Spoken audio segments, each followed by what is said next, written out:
Good morning. Welcome to Fix It Finance Live. Today we are discussing RESPs. Woo, how to save or saving for your child's education. Education, I'm joking. But yes, welcome. We have a good one for you today. It's not going to take too long. I'm really hoping we have. Before we get started, did you know? Again, you know what I usually do when we go into these topics? I usually like to read up on stuff, just current affairs, articles, and whatnot. One of the things that really struck me, and I'm going to share my screen just so you guys can see this, because we always never have time to look at the articles at the end. So I wanted us to look at this one because it's the big one, especially if you have children now and you're not currently saving in an RESP. Um, so let me quickly share my screen. While I do that, remember to like, share, and subscribe. Send this to somebody if they are not watching. And let's kind of go from there. Okay. Don't forget to like, share, and subscribe, like I mentioned. Look at this. So, did you know that across board, look at this. So I was reading this article. It's a Yahoo Finance article. If you're really looking for content, like finance content, that's a great place to, check stuff out. So before we go into the meat of what we're talking about, look at this. It says there's been a uptake. For example, this article was written in 2023, if I recall correctly. So just last year. There's a sizable gap, as they're saying here, in a lot of provinces, but they're looking at BC in this particular case. So a bunch of like a whole bunch of low income parents. So, whatever low income strata they have, they are noticing that about only 50% of them are doing RESPs. Meanwhile, if you look at families that are of higher income, you get, about four-fifths. Like, so 4 out of 5 are definitely investing in an RESP for their child. So as a result, low income families are leaving over 280 million in government grants and interest on the table. Like, that is just, you understand? So I know, part of why we're here at Fixing Finance is we want you to get your finances in order so you can, in fact, start to invest in things like, RESPs and co for your children. You understand? Because there's so much money being left on the table all the time, in situations like this, especially when the government is, matching up to 20% of every $2,500. Anyways, we'll get into all that and then we'll kind of go from there. RESPs got me really excited, especially because I have a kid now, so I've been looking so much into it. I mean, I knew about it before, but now it's like, oh, okay, cool. And yes, I did open one for my son as soon as he touched the earth. Okay, hallelujah. Yes, yes. Okay, let's keep going. Um, so let's get into our discussion of what we're discussing today. So I'm just gonna stop sharing my screen and go back. Okay. So welcome. If you're new here, we go live every Saturday at 10 o'clock and we discuss, personal finance topics, financial products, financial everything and anything. And our goal here at Fixie Finance is to, help you attain that freedom, help you attain that, financial peace that comes with having your finances in order. I'm a big proponent of, getting your money management skills in order, getting your money management skills aligned so that you can, free your mind, for lack of it, like free, not lack of a better word, that is the word. Free your mind, free your headspace, you understand? And so you can actually focus on other things. Because for us personally, my family, once we got our finances in order, our prayer points changed. You understand? So how many of your prayer points, if you list your prayer points from 1 to 10, how many of them are money related? Meanwhile, if you get money management skills, how many of them will disappear? So you can leave room for other things like, fulfillment and purpose and all these other things. Okay. If you're here, make sure you share, make sure you like, and make sure you subscribe. And let's get right into it. As usual, we're usually here for about 30 minutes. I don't think we'll use up to that today, but you never know. There might be some really good questions. If you have questions, make sure you post them in the comments and we will take up the questions. And of course, today is May 4th, so for the Star Trek nerds, May the 4th. I don't like some of those things sometimes. Anyways, let's move on. All right. The ultimate guide to RESPs. So what are RESPs? RESPs are registered education savings plan. A registered education savings accounts. Some people, that's what some people refer to it as. As usual, when it comes to anything registered account, if you look at our video last week when we talked about RRSP, so if you haven't watched that, make sure you go check that out. We really went into a lot of detail. all these registered accounts were created by the government to encourage people to save. So an RSP was created to encourage you to save for retirement. An RESP was created to encourage you to save for, your children's education. A TFSA was created, which we'll do next week, to make sure again you can save and invest in a tax-free manner. Okay. So make sure you take advantage of all registered accounts. So let's go into the different types. There are 3 different types of RESP accounts. I'll go from my 3 different types, and then once you understand these 3 types, you can then decide which one you want to use for your family. I'm just going to take this off real quick, and then we can go from there. Okay. So the very first type is the individual account. So an individual RESP account is one that's created with one beneficiary in mind. The beneficiary must be under 21. It can be opened by anyone. So the parents, grandparents, friends of the parents, uncles, aunties, whoever. The person does not have to be related to the child by blood. So for example, I can open an RESP for my friend's baby, just to, instead of giving them, say, a toy or a gift when they're having a child, I can decide to open an RESP for them. The government matches contributions into this account up to 20% to a lifetime maximum of $7,200. So that's basically, if you put in, say, 2,500 this year, they'll match 20%, which is $500. Okay. And that is the max they do per year. So 20% per year, and then lifetime maximum of 7,200 per year. And then in an RESP, the lifetime maximum you can contribute into an RESP for any child is 50,000. So if grandpa opens one and your friend opens one and you open one, you have to make sure that all the money put inside, and it's across all accounts, does not exceed $50,000. Okay. So a few key points here. The government matches up to 20%. So per year, and that's if you put in 2,500, they will match 20%, which is $500 each year. The lifetime maximum for the matching is $7,200, and then the lifetime contributions you can put into an RESP overall is $50,000 for each child. Okay, that's the individual account. A family account is open for more than one beneficiary. Okay, I think it's really important to note the person that opens the account is the owner of the account, is the owner of the RESP. So as I said, I opened one for my son. So I'm the owner of that account, not my son. Okay, my son is the beneficiary. And that's important when we get into some things later on in our discussion. So for the family account, you can open one for more than one beneficiary. And this account is actually recently created, like in the last, I don't remember what year, but it's not that old. You must be related to the subscriber by blood or by adoption. So basically, a family account can only be opened by a parent or grandparent, so you must be related to them by blood or adoption. So for example, I opened a family account. So all my children are going to go into that RESP because I didn't want to have to manage individual accounts. So it's really great, especially if you know you're having more than one child, or if you have more than one child, to open a family one. So that way, everything can be invested together instead of having 50,000 here, 50,000 there. For example, let's say you have 2 children, you can now invest $100,000. Let's say you have 3, 150,000. So it grows together instead of in separate buckets. Okay. Like I said, they must be related to you by blood or adoption. Remember, in the individual one, there's no need to be related by blood or adoption. So your friends, your aunties can open for your child, but in the family one, they have to be related. Okay. The same rules for the individual apply. So the 50,000, the 2,500, the matching of 20%, the lifetime maximum of 7,200, they all apply.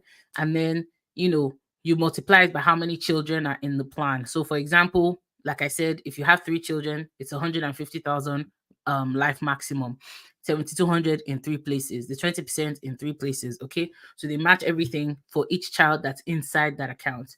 Like I mentioned, the compounding benefits. Oh, I don't think I mentioned that yet. So I personally like this account because the compounding benefits are a lot. Investing 150,000 versus 50,000. Okay, that's if you maximize it. Okay, so that leaves a lot of room for you to do a lot of good things with. Okay. And then the last but not least is the group RESP, which I don't like. in a lot of situations, but I'll talk about it. So, a group RESP, what they do is they pull contributions from different subscribers. The payment schedule is fixed. So, for example, if you join a group RESP and you're supposed to pay $50 every month for your child, you have to make sure you pay that $50. If you miss that $50 for any reason, there are a lot of penalties for missed payments, including your child losing out on anything you've put in from before. Okay, which is one of the reasons I don't like it. For example, in my family RESP, if this month I don't have money, there's nobody that will hold my neck that I must put money inside the RESP. But if you have a group RESP, they have a lot of penalties and schedules and whatnot that are fixed, such that if you miss anything, your child might be in trouble. Just Google group RESP issues and just see how many people lost out on a lot of money, because they joined one group RESP. I won't mention names. Some of them are hopefully going out of business soon because they were just taking advantage of people, in my opinion. So, like I said, there are a lot of steep penalties if you miss payments, including losing out on your prior contributions. The other thing I don't like about group RESPs is they're usually invested in low risk, low yield for, assets. So they always invest them in things that don't make that much money. So you may end up putting in 50,000 and your money will be 55,000 by the time your child is ready to go to school, which is just ridiculous. However, if you invest it yourself, or even if you invest it with a fund manager or a financial advisor, is still bound to do better than some of the investments that a lot of these group RESPs post stuff into. So if you're part of a group RESP, I would highly suggest you take a second or third look at it to make sure, one, what it's invested in actually makes sense, so that you're not losing out on money and all this potential. For example, if a child is 0 years, let's say you started when your child was 5, right? And your child is not going to go to university until 24, 25. That's 20 years of growth. If you're 10 years in already and your money is still not growing, you should double check and probably move it. Second, if you can't make your payments, what are the penalties? You understand? Because life happens. For example, I'm on maternity leave right now. Our cash flow has been greatly affected. There are some things we're not paying for right now. So does that mean you want to make sure you look into all these things if you have a group RESP? Okay. Um, Okay, so let's keep it moving. So 3 different types: individual, family, and group. Like I mentioned, individual and family I'm more than okay with. I really like family, especially if you're the one that's going to open it for your children, or like the grandparents, for example. Let's say the grandparents they would like to give their grandchildren a gift, $5,000, $10,000. They can open a family RSP as well and pass it on that way. Okay. They can open an RESP, sorry, as well, and pass it on that way. But the one I really don't like is group. So the first two, go all out. The last one, double check. Just make sure they're not taking advantage of you. Okay, so we're going to discuss some of the benefits and drawbacks of the RESP. Let's go into the benefits. So the very first thing that is a benefit, like I mentioned, so the very first thing we did, we looked at an article at the beginning of this session, and it talked about how low income families are currently leaving over $280 million on the table because they don't invest, or they don't put any money towards an RESP for their children. Because like I mentioned, the government matches up to 7,200 per child, right? 20% per year, okay, to a lifetime maximum of 7,200 per child. So all that money that the government gives you. So for example, if I put into 2,500 for my child this year, which is roughly about $100 a month, 100 and something dollars a month, not that much. So let's even say you put 2,400, right? So no, sorry, that's $200 a month. So roughly $200 a month per child, right? You put that in, even if all you can afford is the 100, let's start from there. They will still match it, you understand? And it adds up, okay? So like I mentioned, the article said they're leaving money on the table, and that's because a lot of people don't invest at all. Even if it's $50, they will still match it. Okay, you don't have to put in the maximum to get the maximum match. And if you put in this year, let's say all you can do, okay, perfect example. Last year we couldn't do the maximum of 2,500, and the maximum is not actually 2,500. You can put in the 50,000 at once if you want. It's just they will not match more than 20% to the lifetime maximum of the 7,200 per year. So we weren't able to max it out, but the little that we put in, the government matched it. Okay, so that's what I'm saying. Like it adds up. I think one payment we got like $20. It's still something. So don't overlook RESPs because you can't necessarily afford it, or because so part of what we talk about here at Fixing Finance is to get our finances in order so we can begin to take advantage of some of these things. Okay, so again, the very first benefit that I really like about RESPs is the fact that the government, the Canada Education Savings Grant, is a match that the government gives to any money you're putting in. Okay, so the government of Canada provides these grants to eligible RESP beneficiaries. They receive a match of 20% on the first 2,500 contributed each year to a lifetime maximum of 7,200 per child.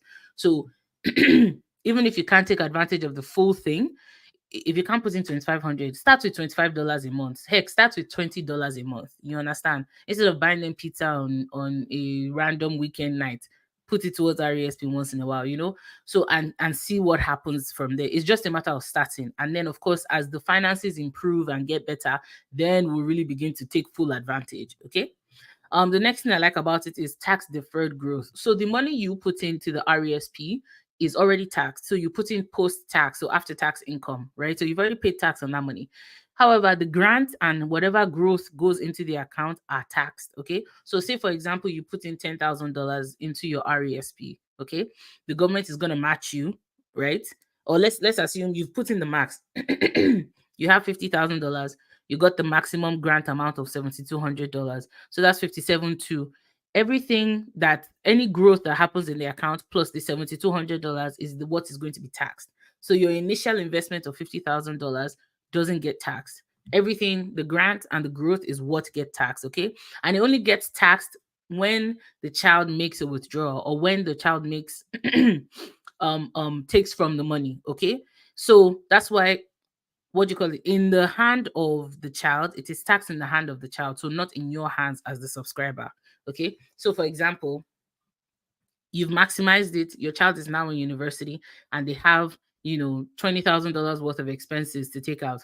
So once they take out that money, it's going to count as income towards them. And of course, because they're in a low income bracket, they're full-time students, they're not working, whatnot, the tax that they pay is not as much versus if it was going to be taxed in your hands. Okay, so that's what I mean by tax deferred growth. So the tax you pay it later when money starts coming out.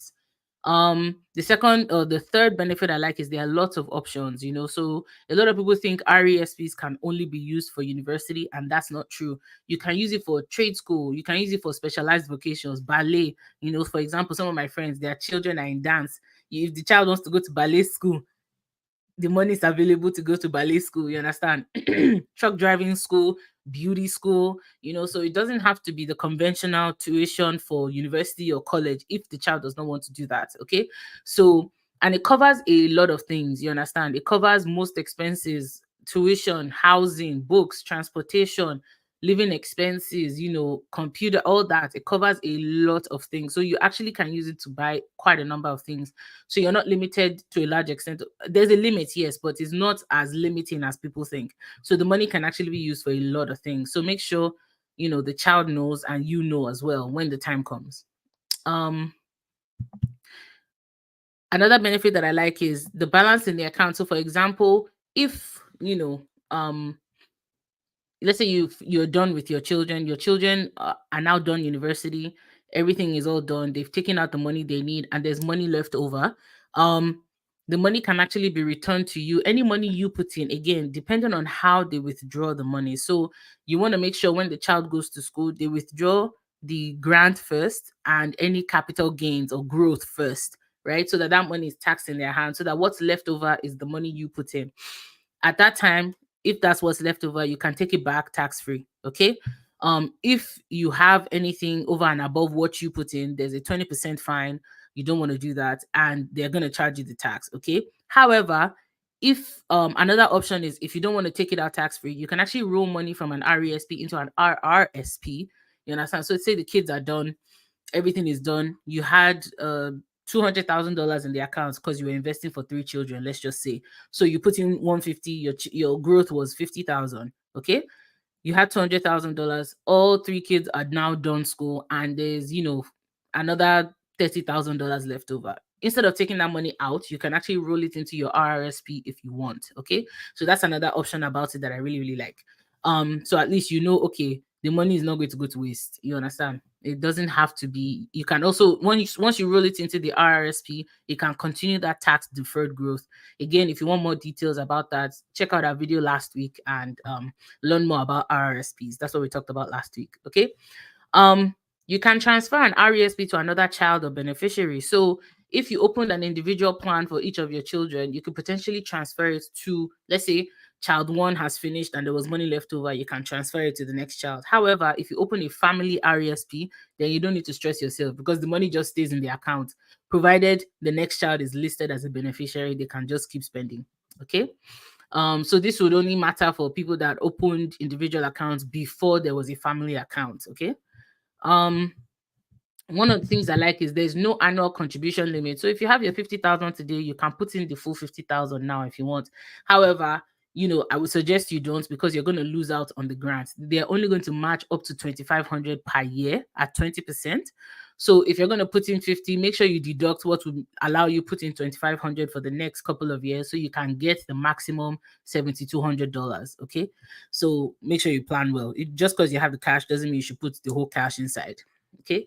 And as much as possible, if you front end load your RESP, so if you load it early, then that money has more time to grow. Okay. So for example, let's say you have some excess cash this year, your tax return was really juicy, you have $10,000, you don't have any bills per se, you don't know what you don't want to necessarily, put it towards, say, your house or something, you want to put it towards the kids' education. That's a really good plan to load that RESP upfront so that money has enough time to grow while the child is growing. Okay. um Another benefit that I like is that the account can be opened up until the end of 35 years after it was opened. So let's say your child is born this year, the account can stay open for 35 years. So by the time the child is 36, the account has to be closed. But at least that's a really long time. So, especially if the child does not quite know what they want to do at age 20, that still gives them enough time to kind of figure things out and then kind of go from there. Okay. So I really like that there's a longer time frame for this. Plus the money can just keep growing year over year. Okay. Um, it gives time for that child to explore and determine what they want to be when they grow up. You understand? Our prayer, of course, is that the child is trained and equipped and knowledgeable enough to be able to make those decisions early by God's grace. Okay. You can contribute up until 31 years after it's opened. So, like I mentioned, the account can be opened for 35 years after it's opened. So, let's say your child is born this year, you have for 35 years, but you can only contribute up until year 31. So you have to be very careful. So those last 4 years is just for you to take it out. It's not for you to be putting more money in. So you want to be very mindful of that. But the hope is that within the first, say 0 to 18, 0 to 20 years, you're done putting money in. Anything after that is just growth central. Okay. And one thing I also like is that anyone can open an RESP for any child. Okay. Which is really nice. You understand? So your uncles, your friends, your brothers, your brother is in BC, you live in Halifax, they want to give your child a gift, or they want to give them a toy, they can open an RESP and put it in funds that you like and you approve, and you kind of go from there. Okay, drawbacks of an RESP, things I don't really necessarily like, or things that I just, we hope they can improve. There's a lifetime contribution limit of 50,000 per child. I really think they need to adjust this amount soon because education now is crazy. My baby brother is going to university this year. I know how much his costs are just for year one. 50,000 is nothing, and he's not an international student. Okay, so when I not that 50,000 is nothing, it's just especially if you're looking at generation alpha and the way inflation is right now, I don't know if 50,000 is going to be enough. And of course, it's not that the 50,000 is the only amount. You invest it and it will grow. But my point is, I really think they need to increase the contribution room to adjust, or at least index it for inflation or something, so that way, you can have more. Because when it comes to investing, the more you put in, the better your returns to a large extent because you're adding more to it, right?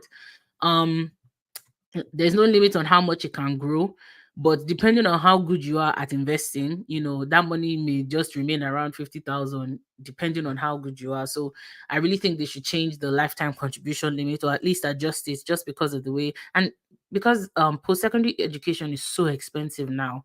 Okay, not even just tuition, let's even say they can cap tuition, it's other things. Rent, no offense, rent alone is ridiculous, you understand? So even if even if the government is able to tweak and manage tuition for schools, because again, our universities in Canada are publicly funded, it's not, they can't control things like rent and all those things, so they can't control the price of textbooks. Have you seen, jeez. the price of textbooks. Okay, but yes, it's ridiculous. So yes, that's what I think. So that's one drawback. Another drawback is you must be enrolled in a qualifying post-secondary institution. So there are institutions that must be approved by the government in order for you to spend the money. So if your child decides to go to a school that's not on the list, unfortunately you can't use that money. So I think at some point they might need to expand, especially with the way education is evolving so much. I mean, there are people that don't go to traditional school now, they just use AI and whatnot to teach children and let them explore different things they want to use. So that's not necessarily a qualifying institution, but it's education nonetheless. So I think they will need to expand what their definition is of a qualifying institution or post-secondary institution at some point. The RESP is owned by the subscriber. I mentioned this earlier. So, like I mentioned, I opened an RESP for my son and the owner. So, what that means is if I don't have a will and I have a will, so if you don't have a will and you're on this call, please get your will. If you don't have a will, so if you die intestate, what happens is the RESP is part of what they are going to count as your assets. Okay. So, meaning it may or may not end up in the hands of that child, anyways, especially if your estate owes money. It's not creditor protected. It's the only province it is creditor protected is in Alberta, which is my next point. So if your estate is bankrupt or if your estate is in debt, God forbid, when you pass away, they can take money from that RESP to pay off your creditors. Okay, so your child may not see that money. That's one of the things that, and it makes sense because again, let's not go into all that. But basically, the RESP is owned by you, not the child. So if you don't have it in your will that you want the child to get this, it may not go to that child. The estate will have to settle first. So let's say, God forbid, something happens to you while your child is in second year. Estates don't settle in 6 months. Some estates settle in 3, 5 years, even depending on how complicated it is. Some settle in 2 years, you know. And again, it's because it has to go to the courts and whatnot. And you can imagine how busy the courts are. So you want to make sure you don't pass away without a will. So put it in your will that the RESP is for the child. You want it to go here, okay? And of course, make sure you manage your estate well so you know the state of your affairs. So if you owe somebody, let's say you have debt of 300,000, your RESP is 150,000. It's on the chopping block unless you live in Alberta, okay? Alberta. Okay. The next drawback is if a child decides not to go to school, the grant must be returned. Okay. Again, if they expand the definition of what school is, I really think a lot of students might benefit. And then if you use it for non-education expenses, you are subject to tax and a 20% penalty. So if you in fact have an RESP for your child, make sure your child is educated on what they can use that money for so they don't get into trouble. Okay. Um, what can you invest an RESP in? So, like I always mention, with these registered accounts, they are containers, they are not investments in and of themselves. So you can take you can't invest you can't invest in an RESP. However, you can take investments and put them inside an RESP. Okay. So it's a container, it's not an investment. So an RESP can hold your typical investments, cash, GICs, mutual funds, ETFs, bonds, stocks, um and any of the assets above that invest in alternate assets such as crypto, real estate. For example, you can't use RESP to buy a house, right? If only you could. You can't use it to buy a house, but you can use it to buy, for example, a mutual fund or an ETF that's invested in real estate. Okay. You can open it with a brokerage or with the different banks. Most of the banks have it, most of the brokerages have it.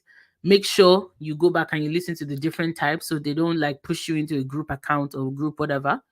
You can choose for it to be self-directed or managed. So self-directed meaning you choose the investments. Like I mentioned in RRSP video, if you don't know where to start, simply start from picking an index fund that tracks, say, the S&P 500 or the total stock market. Start from there, spend time increasing your knowledge on these things, and then go back and diversify if you don't know where to start for self-directed. Or you can choose the managed route, whereby, for example, with some of the online brokerages, once you invest, excuse me, once you invest your account, once you open an RESP, all they have is a managed account. So they don't have self-directed. So they just put all the RESPs from different people and they invest it for everyone. But it's not a group account, it's individual account, it's just managed. Okay. Um, or you can go self-directed, like I mentioned.